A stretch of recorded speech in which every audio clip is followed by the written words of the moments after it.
ফটোশুটের সুন্দর একটা জায়গা।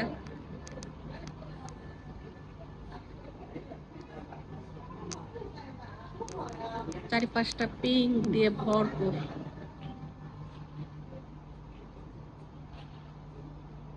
এত বড় জায়গা, কোথা থেকে কোথায় যাব বুঝতেও পারি না। এখানে আবার ওই যে নৌকাও আছে, মানে কোন দিকে যে যাব মনে হয়। বাহির থেকে মনে হলো যে একদম ছোট একটা জায়গা, কিন্তু ভিতরে এসে দেখি এর তো শেষ আমি খুঁজে পাচ্ছি না। মানে কি একটা অবস্থা। আর যেখানে যাই সেখানে মনে হয় যে আরেকটু ঘুরে দেখি, আরেকটু দেখি। আসসালামু আলাইকুম, আশা করি সবাই ভালো আছেন। আলহামদুলিল্লাহ, আমিও আপনাদের দোয়ায় ভালো আছি। গতকালকের চায়না নার্সারি অ্যান্ড পার্কের যে আমার ভিডিওটা, সেটা ছিল ফার্স্ট পার্ট, আর আজকে আমি শেয়ার করছি সেকেন্ড পার্ট।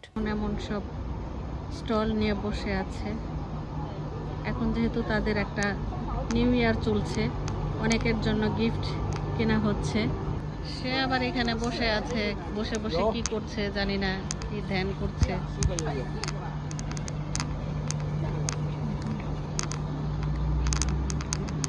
কোথায় যে শেষ হবে বলতে পারি না।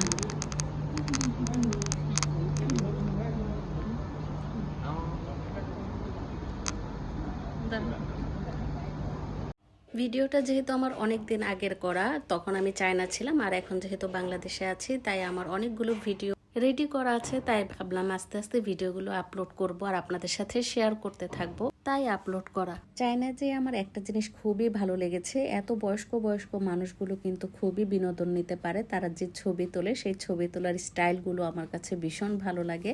তো এখানে যাচ্ছিলাম আর তাদের ছবি তোলা দেখছিলাম, আর আমিও যে সেখানে বেশ কয়েকটি ছবি তুলেছি। তো এই যে দেখেন তারা কি সুন্দর করে মজা করছে। কেউ আবার মনে করবেন না যে এটা গাছ, এটা কিন্তু সম্পূর্ণ একটা পাথরের তৈরি। এই যে সিঁড়ি করা হয়েছে উপরে ওঠার জন্য। এই যে প্রতিটা গাছে কিন্তু এভাবে নাম লিখে দেওয়া আছে। সামনে একটা সুন্দর বাড়ি ছিল, তাই সেদিকে যাচ্ছিলাম। দেখি বাড়িটার ভিতরে যে এখানে কি আছে। সবাই দেখি এখানে যে ছবি তুলছে। এখানে কি পানি পরিষ্কার করে নাকি মাছ ধরে বুঝতেছি না। প্রথমে তো ভেবেছিলাম মাছ ধরছে, আসলে না, পানি পরিষ্কার করছে। তো আমি দাঁড়িয়ে দেখছিলাম, ব্যাপারটা কিছুই বুঝলাম না। মানে পানি, ওই যে যেখানে বুড়বুড়ি বুড়বুড়ির মতো দেওয়া, এই কারণে পানিটা একটু মনে হচ্ছে যে ধোয়া ধোয়া ধোয়া ধোয়া। দারুণই ইন্টারেস্টিং লাগলো। পুরোটা ঘুরে ফিরে আর দেখার সময় নাই, কারণ আমরা আরেক জায়গায় যাব। এত বড় বড় স্পেস, মানে ঘুরে শেষ করতে পারি না, আর পা ব্যথা হয়ে যায়। এখন আমরা সমাপ্তি করে দিচ্ছি।